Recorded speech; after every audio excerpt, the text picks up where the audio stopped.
Hey guys, how's it going? Okay, so we'll give you a sec for a couple of you to go ahead and hop on.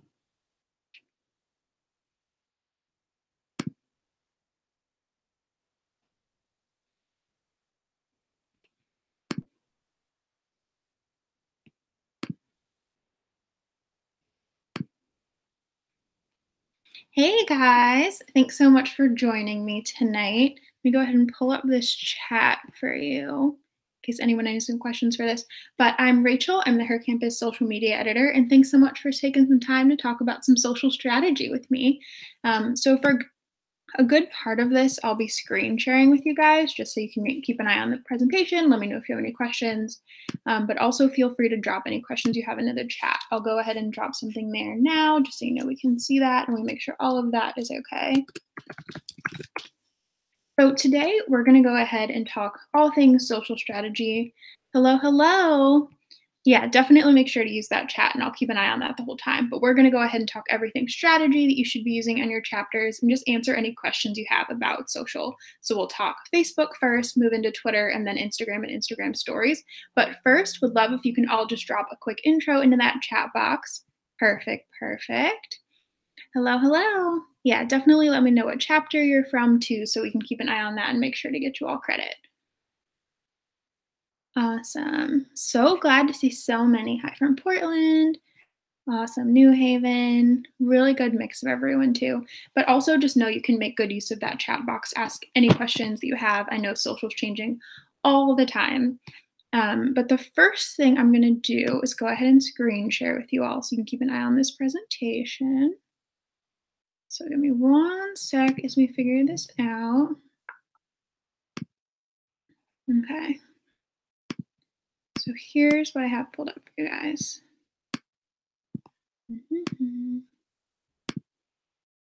Cool. Can you all see the presentation? If you can you go ahead and just like throw a thumbs up or something into that chat box? Hi, glad to see more people hopping on. Yeah, definitely keep saying hi so we can make sure we get you all your credit.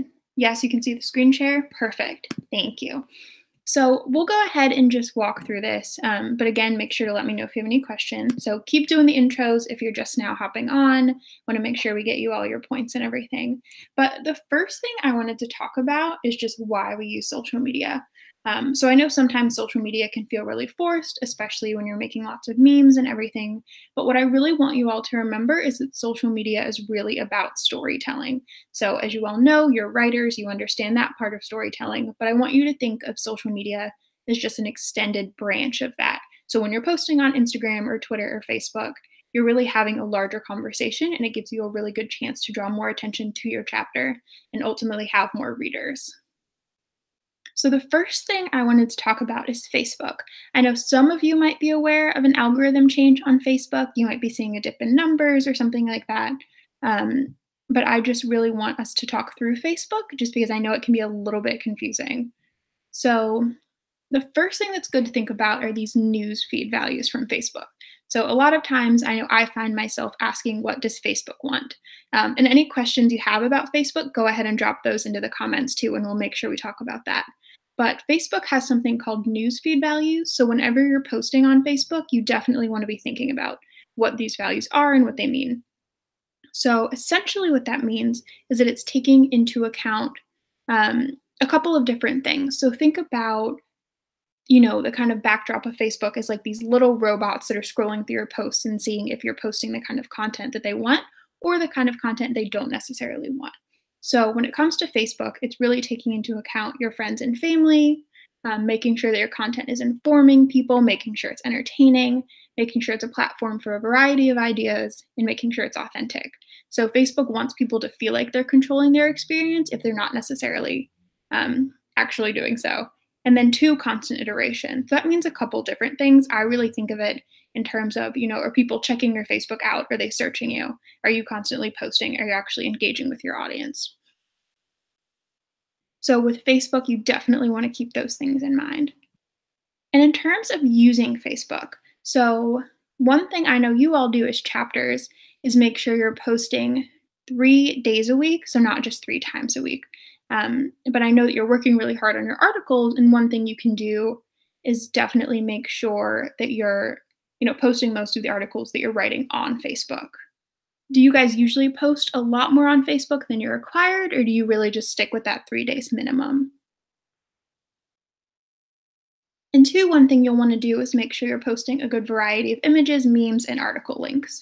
So even if you really want to post all of your articles, you also want to make sure you're posting a couple memes in there and a couple different images. So even if that's just, a trending image that's going around, if you're posting pictures of Rihanna, really anything you think is going to resonate with you. So let's see. So you try to post more than just the 3 days a week, once a day, and you post more with memes and articles. Cool. So you see Facebook is a pretty good traffic driver for your website. Publicize all of published articles on Facebook. Yeah, so definitely always curious about how you all are using Facebook. But I'm really glad to hear that you're actually seeing Facebook as a traffic driver. I know that's something a lot of publishers have been struggling with, so really glad to see that's not really happening with you all. But once a day definitely sounds good. I would probably say I wouldn't post more than like 3 to 5 times a day, just depending on how big your following is. But yeah, I agree that posting probably all, if not most, of your published articles is a good call. Um, so one other thing we'd recommend is using features like Facebook Live and 360. So you might find that when you're actually doing a Facebook Live, there might not be tons of people watching, right? But two things with that. So even if there aren't a lot of people watching the live when you are live, people can always tune in, of course, and watch that later. But one good thing to think about is that when you are using Facebook's features, and it's similar with Instagram, which we'll talk about later, like even though you're not necessarily getting those views, you're making Facebook as a platform actually happier with you. So that's giving you sort of more points in the algorithm. So basically what that means is, let's say, you're posting, you're not really seeing tons of engagement, but then you're also using Facebook Live. Facebook might give you a little bit of a boost, and then ideally you'll see more engagement on your posts moving forward, if that makes sense. Okay, question from Lindsay. What's a good balance of memes and articles? So I experiment with that a lot. Um, and I think it really depends on A, how much time you have, and B, how well your audience responds to memes versus articles. So you might want to spend a lot of time sort of looking into your reach and seeing, if your articles are getting, maybe 500 impressions, but your memes are getting 2,000, it might help you in general as a page to really kind of balance that out. So on the national page, I typically do like one article followed by one meme, followed by one meme video. And that definitely keeps our engagement a little bit higher than if we were only posting articles. But I would say if you're posting like one article on Facebook a day, maybe posting 1 to 2 memes would make sense. And if you're posting more, I would just continue it with that ratio. So if you're posting closer to, 5 to 7 articles a week on Facebook, posting around 3 to 4 memes might work, but you kind of just have to see what balance works best for you. And if you're getting really high engagement on those memes, I would definitely keep using those. Let's see, most traffic on Instagram more than Facebook.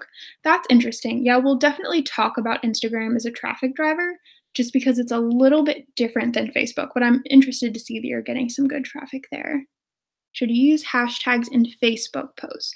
That's a good question, Victoria. So typically I would say no, but I think the real answer would just be that you want to use hashtags on Facebook differently than you would in Instagram. So for example, on Instagram, you might notice we only use like 2 to 3 hashtags, if that, in our Instagram posts, but on Facebook, you don't really want to do like, here's the title of the article or here's the caption, and then just drop a bunch of hashtags in. It can just look a little spammy. But if you have something like National Margarita Day or the Women's March or something that's kind of a hashtag in itself and you can use it kind of naturally and organically, that's when I would use a hashtag. So if we're doing a meme about National Margarita Day, we would go ahead and use that hashtag in the caption itself, if that makes sense. See, Catherine, we mainly use Facebook to publicize articles and only post about 3 times a week. Yeah, I mean, as long as you're hitting that 3 days a week, technically, that's all you have to do. But I would definitely encourage you to think about using memes, just because at least right now, that's what people are tagging people in.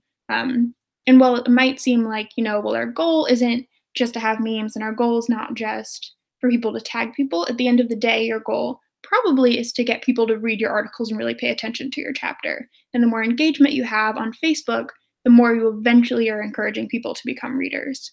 And one trick too that we've found really successful is just like using memes, but then linking to articles. So you can always use something like Bitly. If you've never used that, it's just bit.ly, and sort of shorten your links. And I know Google has one as well. So if, for example, you have an article or a meme about like best friends, you can go ahead and just link to an article about friendship in the caption of that meme. So sort of driving those two things together. Let's see, for Facebook, how can we get other organizations or students to share articles? So one thing that's I've seen chapters do that's pretty successful is to just like really have your writers actually engage with the article. So if you have like 10 people in your chapter and at least 5 of them are commenting on most of your articles, every time they're commenting on that article, it's going to appear in their friends' feed. And ideally, they have a good amount of friends who go to that same university or college. So then as they continue to like and engage with those posts, they're going to continue to appear on their friends' pages as well. And then ideally, they'll share the articles as well. In terms of university organizations, I'd probably try to just build partnerships with each other. So if there are other like writing or editorial organizations, or just organizations with similar missions, you can definitely work on some sort of link swap. So something we'll do a lot is like, okay, we'll share one article a week for you, and you'll do the same for us. So if there's any organizations that have content they're trying to push, I think that's something you can do. And one other idea too, if really getting people to share your articles is a concern, is just having, like if they have events they're trying to promote, you can promote an event in exchange for them sharing an article. But I would also just pay attention to like trends and what people are talking about. And if you really have an article, and I've seen this happen with several chapters, probably most, if not all of you, if you have an article that really resonates and really is right on top of sort of like a really popular trend that everyone's talking about, people will share it. You know, if they're connecting with it on that authentic level, ideally then students at your school will share it as well. So that's where covering local news helps out a little bit and covering issues specific to your campus. So we're going to go ahead and move into Twitter, but if you have more Facebook questions, feel free to drop them in those comments and we'll get to those too. So, Twitter. Twitter is a little bit complicated for some people just because I think that people don't really use Twitter in the same way as you use other things, just because Twitter tends to be a lot more politicized and really is a huge conversation. So in terms of Twitter, again, you should be posting 3 days a week, not just 3 times a week. But Twitter is a really good space for sharing your articles on a very regular basis. So if you can, I would try to share like all of the articles that you have on Twitter. And I would also play around with the way that you're sharing that article. And two, while we talk about that, definitely share your own advice. Like, how do you guys use Twitter? And what have you found to be the most successful actually for building an audience, having people look forward to reading your articles? Let us know so you all can kind of brainstorm with each other. Oh, the pictures from your Twitter. Congrats, I love that picture. I think using images like that is a good example of using Twitter not just to promote your own work, but also to really engage with your audience. So, well, of course, you want to post most, if not all, of your articles on Twitter. Also consider other types of media that you can share. You know, things like this image, it's self-care, it's very relevant to most college students. They're definitely going to engage with it. Let's see, surely people love memes on Twitter. Yes, so that's the other thing I was going to say. So if you, same as Facebook, you know, if you want to find a way to balance sharing articles with memes, at the end of the day, your goal doesn't have to be with every single post to drive traffic back to your site. So if you obviously want to drive traffic to your site, but you also really want to focus on that engagement and having people look forward to your tweets and actually pay attention to them. Because at the end of the day, there's so many tweets going out all the time. So even if you have someone who's coming to your Twitter for your memes or for your just kind of like fun images, ultimately at some point, the goal is that they'll click on your articles and you'll get a new reader. But Twitter really is a conversation. It really is a back and forth. And I think that's where paying attention to trending topics is really going to help you out. Let's see, Marina, we try to use polls to get people engaged in our audience before we write them. That's a really good idea. And we're going to talk about polls as well. So polls are huge because Twitter is a conversation. And I know sometimes on Twitter, it can feel like you're just shouting into a void and just sending tweets out all the time and no one says anything. But polls, if you post them, people will answer them. It might not be tons of people, but they'll engage. So using polls to get people's opinions or just getting them excited about your articles is always a good idea. I definitely agree with that. So glad to see that multiple of you are using polls because we'll find that even if, most of our tweets are only getting like 5 favorites or 5 retweets, if we post a poll, like 500 people will answer it. Just because like as an audience, you like to make your voices known in the same way that Instagram polls do really well. It's just a really nice, like passive way to engage with content. But ultimately, ideally, that'll get people excited about the articles you have coming up. So I would definitely make sure to use polls at least once a week if you can do that. I know it's a little hard because you can't schedule them, but if you have someone who can just, post one poll a week, or if you can just kind of alternate with your writers, posting a couple of them, I would definitely make that a good part of your Twitter strategy. Another thing for Twitter is live tweeting. So, of course, we live tweet The Bachelor because it's huge. We used to live tweet Pretty Little Liars all the time, and it just does really, really well. It's pretty much the same thing as tweeting about a trending topic, except on a completely different level. Have you guys tried live tweeting? I know I've seen some of you live tweeting The Bachelor, and if you have you seen success with that?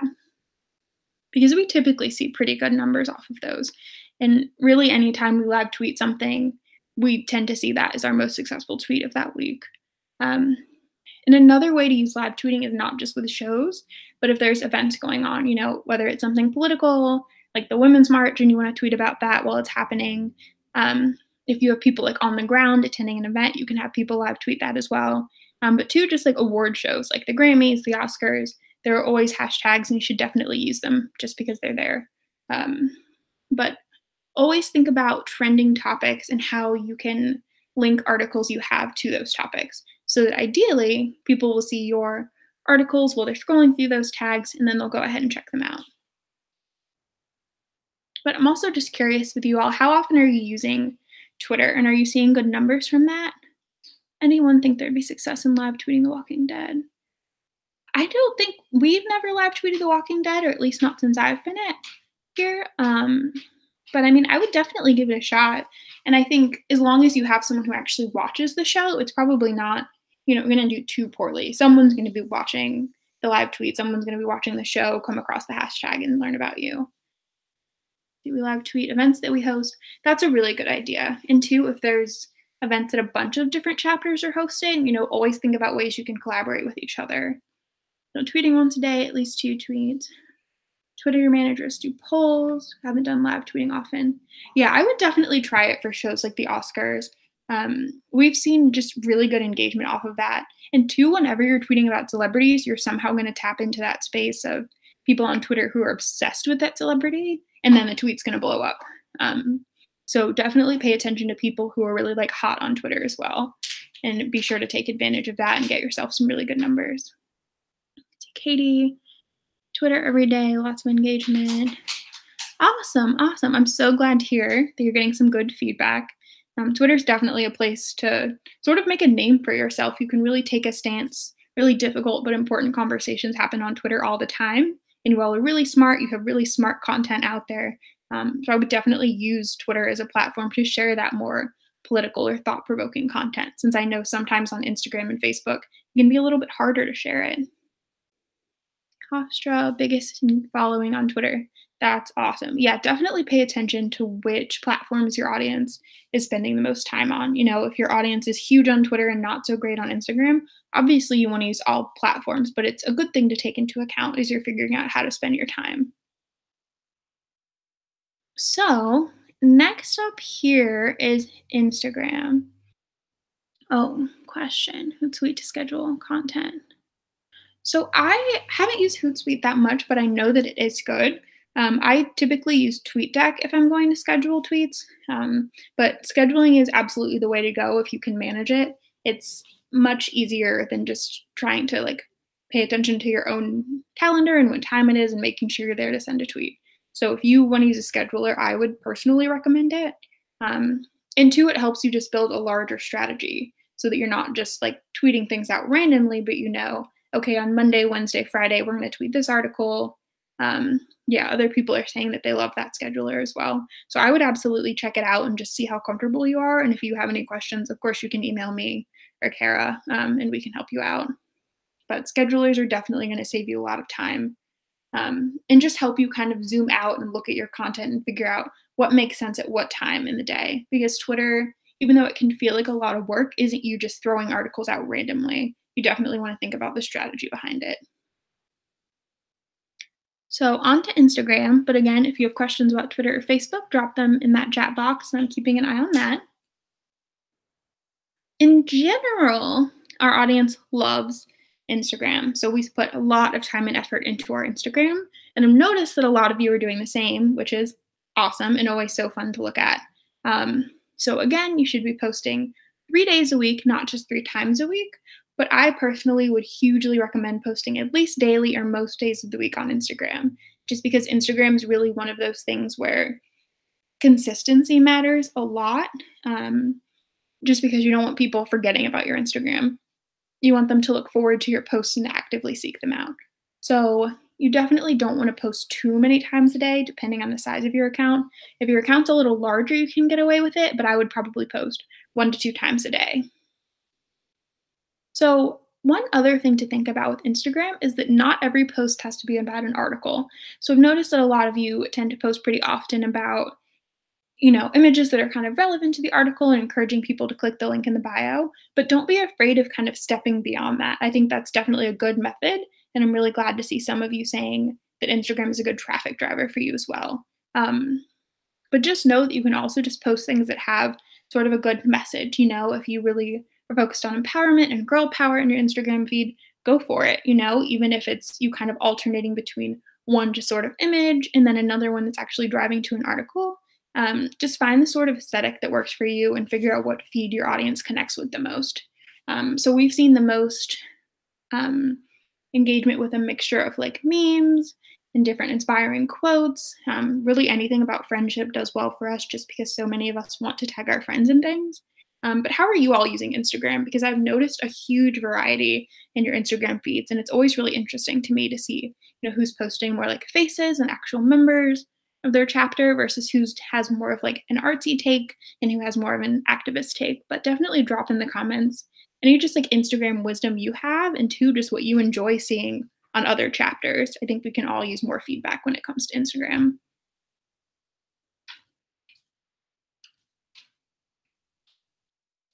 Instagram stories. Yes, we are definitely going to be talking about Instagram stories next. I love Instagram stories, and that's why we post them absolutely all the time, but it's definitely one of the most fun parts of Instagram.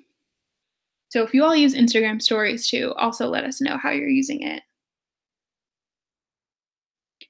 And one other thing I wanted to make sure to mention during this was that when you're like reposting a photo on Instagram, you do want to make sure to source it. So even if it's something that's going around all over the place, even if it's something you just found on Pinterest, you can go ahead and just like tag via Pinterest. And two, I would make sure to tag the image itself. Let's see, Instagram stories are cool. Yeah, I love Instagram stories. I think using them during events and meetings completely makes sense. Self-care Sunday, awesome. What do you recommend for increasing Instagram followers? So the main thing I'd recommend for Instagram is just really the consistency point. So I think that spills into a ton of different things. So in terms of your feed, so in general, your followers aren't really going to be looking at your feed, but when you're getting new followers, that's the first thing you're going to look at. So think about how you personally use Instagram and how the rest of your chapter uses Instagram. What sort of feed do you gravitate to? What aesthetic do you think resonates the most with you? And I would decide that just as a whole, like what is your branding going to be? Obviously National has a branding. We did a rebrand on Instagram, which hopefully you all liked. But I would figure out what your voice is going to be, because again, Instagram is a huge way to tell your story. And you as a chapter should work together to figure out what you want your brand to look like. So that's a big part of consistency. It's just making sure that your feed sort of looks intentional and not just like you're posting random things. Another thing for increasing followers is engaging with them. So when you're getting comments, definitely respond to them. And two, Instagram recommends not taking too long to respond to people. So as soon as you get a comment, I would go ahead and comment something back. The one thing with that is you just want to make sure you're not acting spammy. So for example, you don't want to just use like the same 3 heart emojis every single time. You want to actually like say something to them. And really just act like a person on Instagram, and people will gravitate towards that. So you don't necessarily have to sound super serious, just like I said, when you're coming up with your brand and your voice, like how you sound in the caption matters, what emojis you're using matters, and how you're responding to other people commenting on your post matters. So that's definitely the main 2 things I would recommend, just consistency and building that brand and that voice, just so people know what to expect. Let's see, Kathleen, we don't post much about our article to do a most read Monday. That's a really good idea. So yeah, finding a way to sort of integrate your articles onto Instagram without just like posting a picture of your computer every day or screenshotting the article, which I would definitely do sometimes, but just try to find some ways to vary things up. So most read Monday, that's a good idea. Let's see, yeah, lots of feedback on Instagram. I'm always really interested to see how you all use this. So artsy take alternating photos, graphics of quotes. Yeah, flat lays are huge. And photos of campus are really smart. I would make sure you're using the location tag on all that kind of stuff, just to make sure other people on your campus can find your chapter and maybe even join you. But definitely so they can keep an eye on your work. Is there an ideal amount of hashtags? So on Instagram, typically the recommendation is like around 5. So on national, we typically do around 2. But on smaller accounts like Her Campus Beauty, we'll do like up to 7. But I would just figure out which hashtags you're going to use and then make sure you're switching it up. So one thing Instagram will notice is if you're just using the same like 4 hashtags every single time, and then it'll sort of see you as a spam account, which might hurt your engagement and your following. So in terms of hashtags, I would do probably around 3 and then mix them up on all of the posts so they really are just relevant to that post specifically, instead of just doing like college life, and like Insta like every single time. So you try to do a mix of things from events. Yeah, definitely want to have some good events. A background text with a photo. Interesting, Lindsay, that photos with faces do best for you. We tend to see the opposite on national, but I think it makes sense since the chapters are more like school specific, that people would like want to know who's actually in the photo instead of the sort of faceless shots that work best on national. But yeah, text on a white background is just, I don't know, everyone really likes it. I think we're just used to it, and it helps with the consistency thing a lot. Helpful to engage with peer posts from university. Yeah, engagement. Instagram is all about engagement, and Facebook is too, but I would say that Instagram is more, honestly. So definitely comment as much as you can and just try to keep those comments not spam-like. So any organic conversations you can have on Instagram, go for it. Smart. Growing the following by following people who are students. Yeah, anytime you can keep an eye on that location tag, I would definitely do it. So searching your university, searching common university hashtags, actually just going through the location and following people is a genius idea. Good call with that. Yes, giveaways. So Instagram giveaways, I would definitely do, especially when you're doing the tag a friend in the comment. We've been using that a lot for the shop account, and it's hugely helped. So if you're not following HCXO shop, definitely do that because we have giveaways every month. But hugely recommend giveaways for your chapters, and to any ways you all can collaborate. So if you and a chapter that's nearby or something want to collaborate on a giveaway, as long as Kara's okay with that, I would definitely go for it. Giveaways are a huge part of growing your Instagram. Weekly recap articles, smart. Yeah, quotes from articles do really well on national as well. Let's see, advice for taking flat lay pictures. That's a really good question, Kathleen. You all, if you have any advice for Kathleen about flat lays, I would definitely drop that in those comments too. But at least for me, for flat lays, just taking them in natural sunlight plays a huge role. So if you can like scoop your stuff really close to a window and sort of spread it out in a neat way, and scrolling through accounts, there's lots of Instagram accounts dedicated just to flat lays. So if you can just keep an eye on those and sort of start to pick up on sort of the creative aspect, I think that'll help a lot. But really natural light is like 60% of it. Instagram struggles. Interesting. Petra, giveaways do badly on Instagram. I would figure out like how to do your giveaways. So sometimes you might want to do a flat lay, but other times it might help to just go on Canva or something, or work with design at nationals to design a pretty graphic about the giveaway if that's a problem that you're having, and taking good advantage of the sort of carousel album feature on Instagram as well. but I would probably figure out how to present those. And two, collaborating with other chapters could definitely help with that. The problem is just like not enough eyes on the giveaway itself. Partnering, yeah, partnering with student orgs, always a good idea. Partnering with chapters, always a good idea. Yeah, definitely natural lighting. Yeah, and with flat lights, I think it depends on how you're doing them too, if they look random or not, Lindsay. So like you don't really want to just like drop a bunch of products on the floor, but if you can sort of like find like a flower or like I don't know, a cute background. If you have like a blanket with like the white fuzzy side for some reason, that does really well and is really popular. So I would figure out sort of what branding and sort of like what aesthetic makes sense for you. And then every time you have a giveaway, I would probably do the exact same thing so people know, okay, this is another giveaway from whatever your chapter is, and they know to enter it just by looking at it. So consistency again with Instagram is huge. Nice. Yeah, Hofstra. A photo shoot on campus with team members is really smart. Yeah, switching it up from giveaways. Okay, so quickly continuing through this, don't want to take too much of your time tonight. So Instagram, again, consistency is huge. Figure out what your audience is into and then be consistent. So if they love memes and then they love, pictures from friends or pictures of celebrities, take note of that and keep an eye on that when it comes to your strategy and figure out, how often do we want to use those things. But consistency is huge. People want to know what to expect from your account.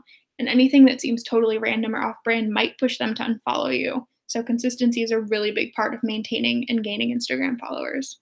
Comments, again, a big deal. If you can encourage your writers to comment on like one post a week and you'll comment on one of theirs or any exchanges you can do there with the chapter, hugely recommend that as well. And then acting like a person. So you don't want to just use like the same emojis every time you're commenting back on someone or commenting on a different post. You don't want Instagram banning you or anything just because you seem like a spam account. So really just try to be authentic, figure out what voice works for you and keep it up. And I know Instagram growth can be slow, but it is worth it. So one other thing to think about, and just sort of a heads up for you, is that soon all chapters will have business accounts. So the goal is to have this officially roll out next school year, and we'll be working on this for you all for nationals this summer. But just a heads up, if you want to learn about business accounts on Instagram and take a look at those insights, you can just Google Instagram Insights and learn a lot about it. But pretty much this is what it looks like. So it's just, you'll have business accounts, you'll have access to analytics, and you'll be able to see a lot more about what's really working on your account. So we use a business account, of course, on the national Instagram accounts, and it helps you keep a track of views, how many people see your content, how many people are engaging with it. Yeah, you thought we already did. I know some of you have business accounts already, so sorry if this is a repeat for you, but just an FYI that eventually everyone will. So I think some chapters might not have them yet. But you really want to keep a close eye on impressions and your engagement, because engagement is one of the things we really boast, just because you all are a really engaged audience, and that's something we want to maintain. So keeping an eye on those numbers will help a lot, and this will help influence your branding and what you decide to move forward with. Any other questions about Instagram or Instagram growth, go ahead and drop those into the comments, and we'll make sure to get to them before we wrap this up.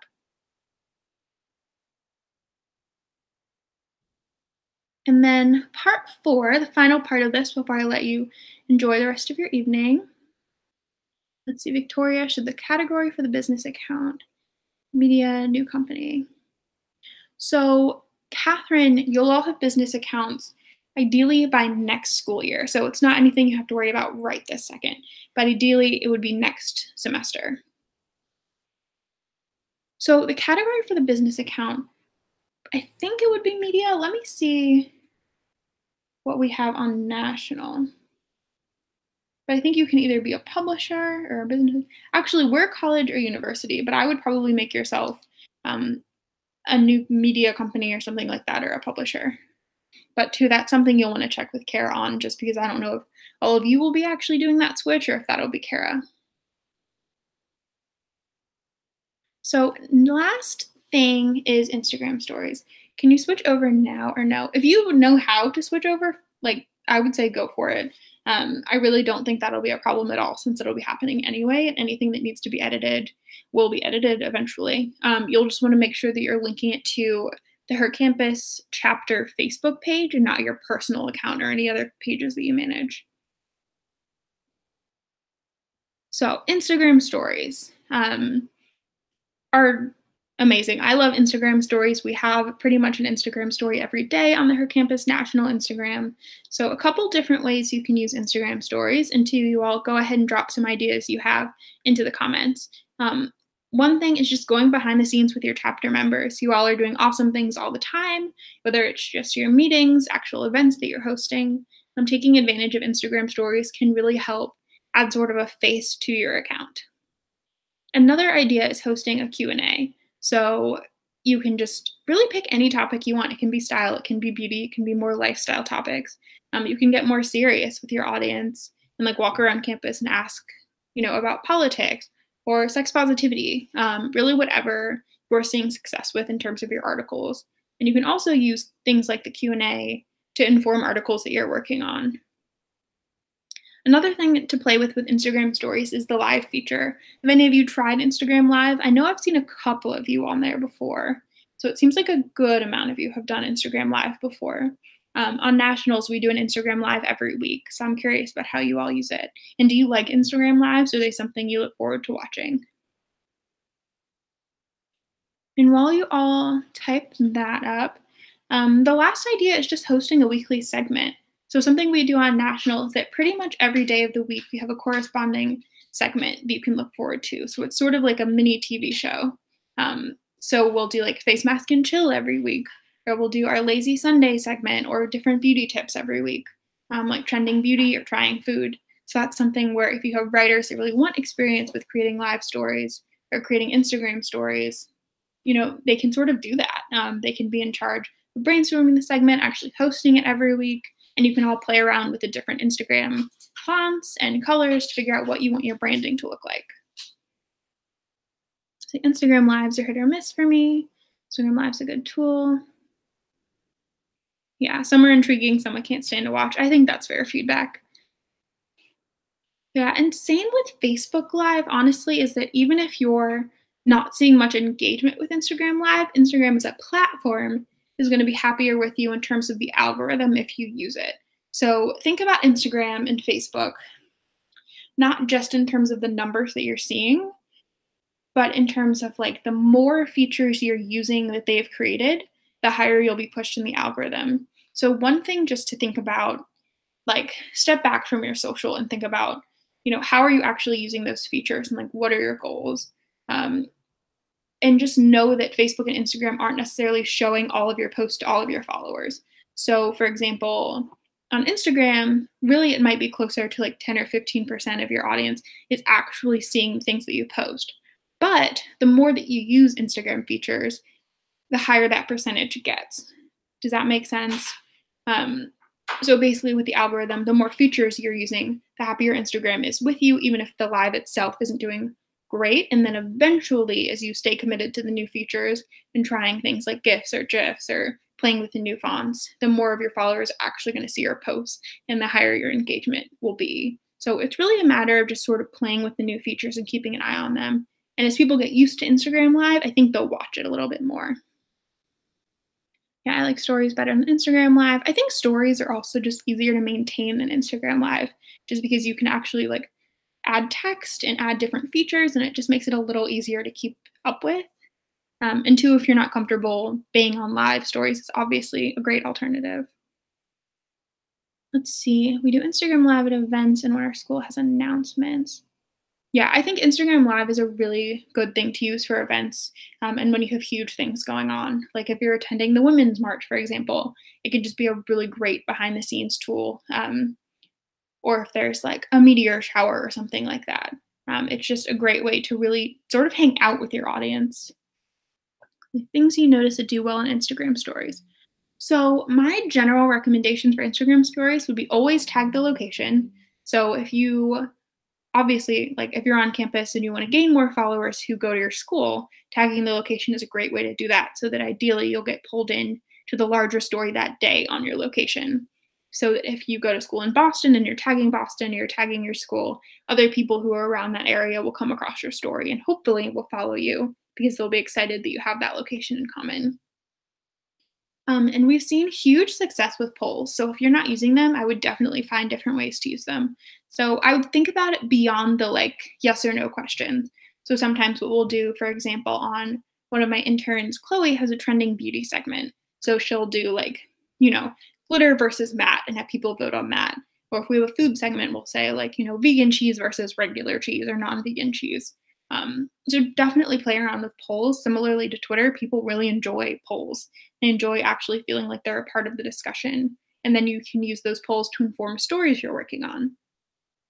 So even if on your story that week, you're just posting, how many people feel this way about X versus this way about Y, you can then pull those numbers into the story you're working on and say, in a poll on our Instagram that 20 people answered, 10 people said this, 10 people said that. And then in terms of tagging handles, I don't know that tagging handles really plays a huge role in Instagram stories. I would say polls and location play more of a role just because we don't really see many people actually clicking on those handles. But if you have a weekly segment, it helps the writers or the person being featured in that story sort of build their audience. So it's almost more of like a nicety for the person starring in the story than it is going to help the story itself. So I know this has been a ton of information, and we're getting the chapter resources updated for you all. So if this has been overwhelming or you still have questions, we'll have those resources for you so you can actually go through all of these materials in much more depth than we have today. But if you have any final questions about any of this, of course, let me know. You can drop them in the comments or you can shoot me an email. You should have that in the email that Kara sent you. But at the end of the day, I just really want you all to remember that social media is about actually telling stories. I know sometimes it feels like you're just required to post a bunch of times, or it might feel like it's too numbers driven and you're creative and you don't want to think about it that way. But it really is just another arm to tell your story and to engage with your audience and then ideally gain a couple more readers. So I'm going to go ahead and stop screen sharing for a second. And then let's see, where did that screen go? Awesome. So thank you all so much for joining me tonight. Again, if you have any questions, go ahead and shoot me an email, but just continue to take a step back and think about your social in a new way, and play around with the features. Facebook, Instagram, and Twitter are all always adding new features that they'd like you to try out. Talk to your writers, get feedback from them, and also just keep an eye on National. We try really hard to try out the new features too. So if you have any questions, you can let us know and you can just see what we're trying and see if that'll work for you too. But I hope you have a great rest of your Tuesday, and thank you all so much. If you have any other questions, again, you can always email me. So thanks, guys. I'll talk to you later. And I'll be here for another second, so go ahead and drop any questions you have into those comments. And thanks so much for being so engaged. Also, I really appreciate all your feedback.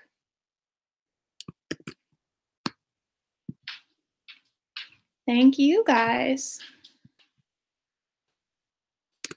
And we'll also make sure to screenshot everyone who attended today so we can make sure you get those points.